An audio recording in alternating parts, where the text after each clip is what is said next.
Hey guys, welcome to Let It Roll. Today I have a strategy that I put together for a $25 table, and in all reality, all these strategies that you see on YouTube, you can scale them up or down to whatever level table you're at.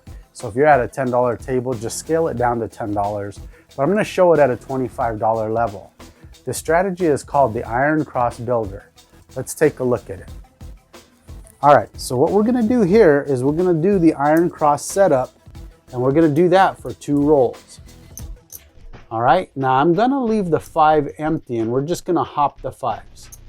What that's going to do is that's going to lessen a little bit of damage if it's an early 7 within 2 rolls. So if you look at this setup, this is how we're going to set up. We've got a $60 6, $60 8, $30 field. We're going to hop the 415 for 2. We're going to hop the 325 for 2. All right, so let's quickly break this down, what's going to happen here. Remember, my goal is to try and get 2 scores and then regress. All right, so we're going to regress out of the Iron Cross and we're going to start trying to fill up our place bets. So what we're going to do is we're going to start with the Iron Cross. That's why I'm calling it the builder, because what we're going to do is we're going to build our place bets up. Now, of course, we're going to need a long roll to build the place bets up, but the cool thing is we only need 2 rolls in order to get on casino money. All right, and let's see how that happens. All right, so how that would happen is I'm going to break it down in each scenario here. There are 2 bad scenarios here, okay? Well, let's go ahead and cover the 2 bad scenarios first. Of course, the dreaded 7 is the worst scenario if you don't get any hits. All right, so the 7 will wipe everything out. The other thing is, which is possibly even worse if you don't score at all, is throwing a 5.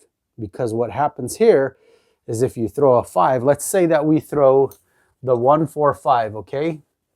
So that means the 2 3 5 would lose, correct? So we would lose that $2. We would lose this $30 because the field does not have the 5 in it.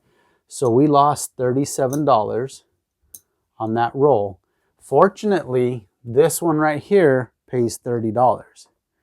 Okay, so we'll win $30 for hitting the 415. But if you look at that here, okay, we're still going to be $2 behind. So we're still losing $2. So we're going to go backwards $2 if we throw either of the 5s. So that's the absolute worst case scenario, is throwing the 5. All right, but let's look at the other 2 scenarios. Okay, so we want to stay away from the 7 and we want to stay away from the 5. We want 2 good hits.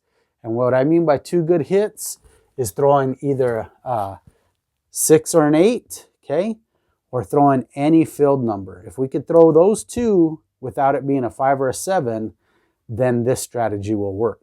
All right, so let's start with the field here. If we throw a 3, 4, 9, 10, or 11, we're going to get paid $30. Okay, we're going to lose $4. Okay, so this is hit number 1. All right, hit number 1. So in reality, let me make this $30, these 5s. Okay, so there's the $30 we got paid right here. Okay, we won 30, but we ended up losing 4 that we got to replace for the next roll, because this was roll 1. So we profited $26 by hitting a field number on roll number 1. Okay, now roll number 2. Okay, I'm breaking this down for you guys so you can see how exactly this works. Instead of me going through everything I just did, if you need to figure out how I came up with a profit of 26, just rewind the video real quick and see how I came up with the 26. But that's what you profit by hitting a field number after minusing your hot bets, is $26. Okay, so that's the second roll. Okay, so now what we're going to do is we're going to come down. All right. This would go over here since I minused it from here. But now what we're going to do is we're going to come down to just the 6 and the 8. Okay, after 2 rolls, we're just coming down to the 6 and the 8. So now if we hit 2 field numbers in a row, okay, this is where we stand. We regress after 2 rolls. We've got $60 in play and we've got $52 that we made. So if the next roll is a 7, then we're going to lose 60. We made 52, so we're going to go backwards $8 in our hand, okay, if the 7 comes now. All right, so what we're hoping for now is to hit 6s and 8s. From here, you're going to collect and press however you want to across your place bet numbers, okay? So we need 6s and 8s, and then that's how we're going to build, all right? So we're going to build from the iron cross to the across strategy that way. So that's how it plays out with filled hits. Let's look at how it plays out if we hit the 6 and the 8s, okay? Do you guys ever leave a tip at a restaurant? Most people do.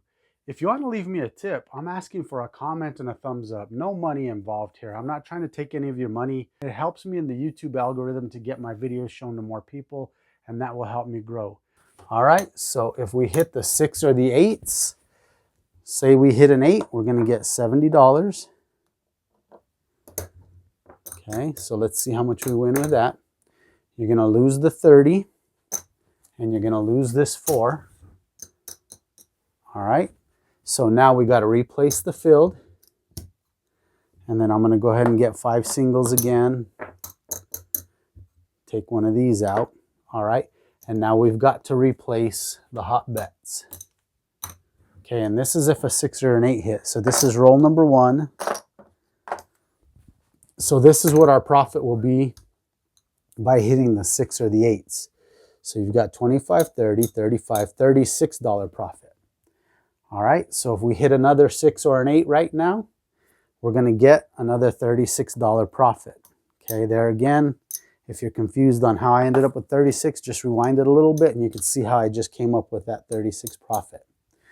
Okay, so now we're going to come down. That's the second hit. You can see hit 1, hit 2.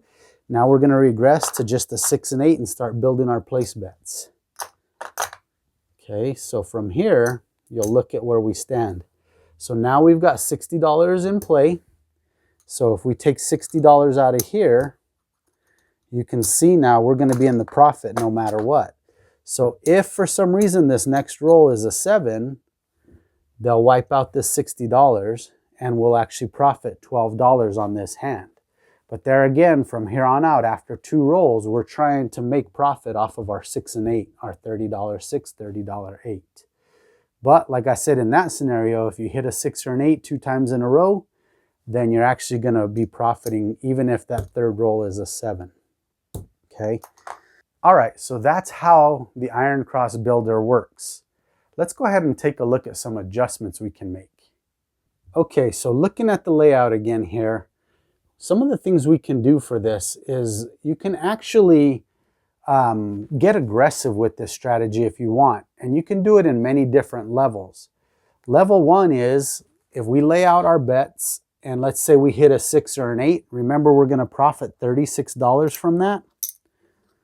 All right, so level 1 is you can press one time and you can press at any number you want. All right, so if you want, you can press up the 6 or the 8. All right, you could press up that 6, or let's say, you know what, I'm going to press up that 9, or I'm going to add the 9, or I'm going to add the 5. That way I don't get bit with that. I can make some money. So that's the first thing, all right? So after one roll, you could press that first roll, and then the second roll you keep, and then you come down, okay? Or if you want to get more aggressive, you can press 2 rolls and then come down. So let's say that first one we hit a 6. So we get our profit of 36. And then the second roll, let's say that we hit a filled number. Okay.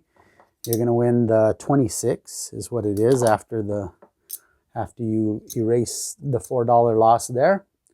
All right. So now you could take that and you could say, all right, I already pressed my first one, my first roll, and I'm going to press it and I'm going to go for 3 rolls. Okay. So now you're up for 3 rolls. You could even bring this down since you have the 5 covered. All right, now let's say you hit the 9. It's $35. Okay, so that's a 3-roll press if you want to get real aggressive. Okay, and then now after that, you can come down to just the 6 and 8. All right, so that's a couple ways, or that's, yeah, a couple ways you can make adjustments and be more aggressive. So, at this point, it's really up to you how you want to press and collect. But you can do it many different ways. I personally like to watch the dice, and if I'm seeing like one of the dice say is showing up a number 1 quite a bit, then I'll press the low side of the board. If I see one of the dice is showing a number 6 quite a bit, then I'll press the high side of the board. That's kind of how I'm liking pressing now for dice setters. If I see somebody setting that same dice set all the time and I'm seeing one of the dice a number 1 or a number 6 more than not, say 7 out of 10 throws, then that's how I start pressing now. I'm going to start pressing according to that one dice, what it's telling me. Because if one dice is showing a 6, 7 out of 10 times, that means he's throwing high side numbers 7 out of 10 times. And with that dice set, if he's doing what they say can happen with when you're throwing the dice and setting the dice, then you should continue to see that pattern, fairly consistently. Doesn't mean a low side can't come, but that's kind of the chance I like to take. All right, so that's how I start pressing. Okay, guys, so make sure you hang out with me this Thursday night. I'm going to play this strategy live against my favorite strategy. And we can hang out and talk and just, you can ask me questions or whatever. We just have fun. So if you guys want to do that on Thursday night, come check it out. I'm going to play this strategy and we'll see how it works out. All right, guys, thanks again for hanging out with me and I'll catch you guys soon. Take care.